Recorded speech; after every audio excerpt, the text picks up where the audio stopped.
In this short video, folks, I want to highlight yet another cost to owning a VW campervan.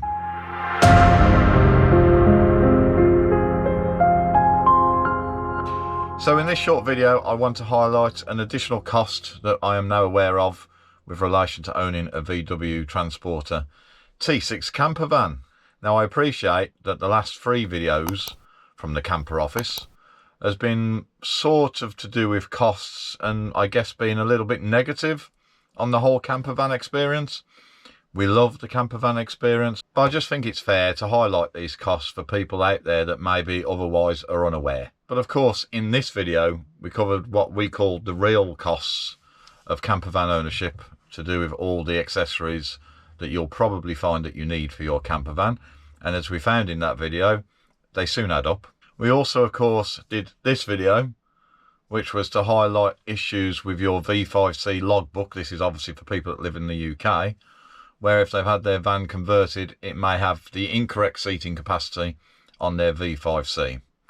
And from the feedback that I've had from that video so far, it looks like a number of conversions, or a number of people that are driving vans that have been converted, have got the wrong seating capacity on their V5C. And then, of course, we highlighted the cost of habitation checks. And we said that for our Camper King van, just to use it as an example because that's what we have, it was going to cost about £240 a year. And that £240 a year had to be done with Camper King if we wanted to maintain their warranty. So in this short video, it's an additional cost again, and this time it's to do with the base vehicle itself. It's actually got nothing to do with it being a van conversion.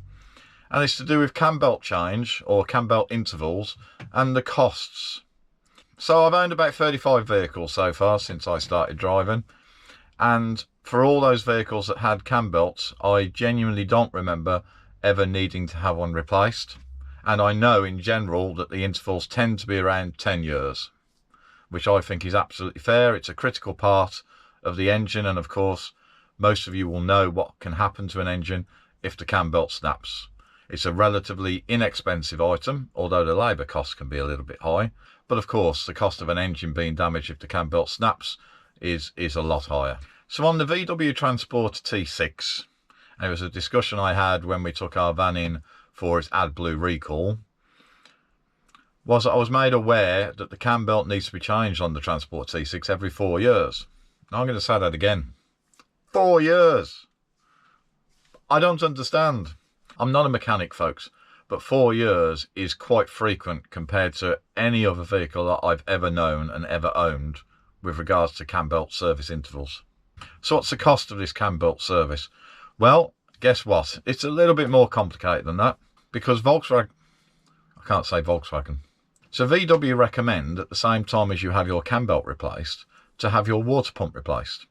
And this is because in the event of a water pump seizing, it will snap the cam belt. And of course, we've already said that would be really expensive repairs to the engine. But what is the cost of this cam belt change and water pump change? Well, as of today, the cost is £534, including VAT. My issue with this is twofold. Number one, that's an extra, let's say £133, £135 a year on top of everything else that we've discussed on previous videos in relation to the running costs of our campervan. So that £133 is being added to at least £250 per year to get the van serviced. Let's say £250 for the habitation check. And then, of course, £260 for the road tax. So again, we're getting quite close to £1,000 before we turn a wheel. And as I said in a previous video, this really does go to show that living the campervan dream, having a vehicle that you can effectively use as daily transport but also take away on holiday, is not a cheap hobby. It's a rewarding hobby, but it certainly isn't cheap.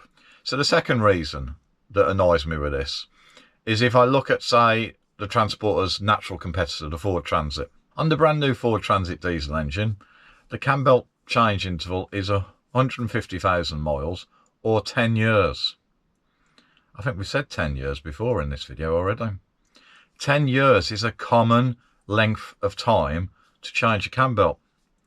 Now folks, if you're watching this video and you're shouting at the screen, But it's an important item. Just get it changed. It's not costing that much per year. I accept it's an important item, folks. I absolutely get it.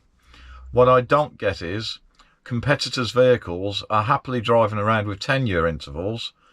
I'm having to change Cambelt on this van every 4 years, and I just don't think that's good enough. And yes, okay, £133 in comparison to what we paid for the van is small, but every single one of these costs is incremental, and it's having to be done quite regular, every 4 years. Now, as far as I'm aware, this affects all Transporter T6 diesel engines. But if anyone watching this video knows of any that it does not affect, please leave your message in the comments below so that I can read it and other people watching this video can read it, just so we're all on the same page. But it's my understanding that this Cambelt and water pump change is recommended every 4 years on all T6 diesel engines. So of course that covers all the vans, and it covers the California, which of course is VW's own camper van.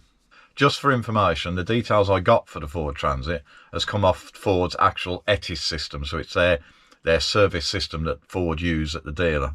So I'm absolutely happy that the service interval that I quoted is correct.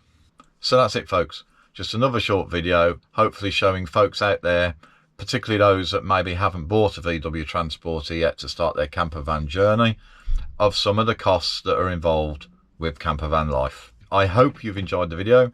If you have, please remember to give it a thumbs up. It's really important that people give us a thumbs up. It tells YouTube that you like the video, and YouTube will offer our video to more people.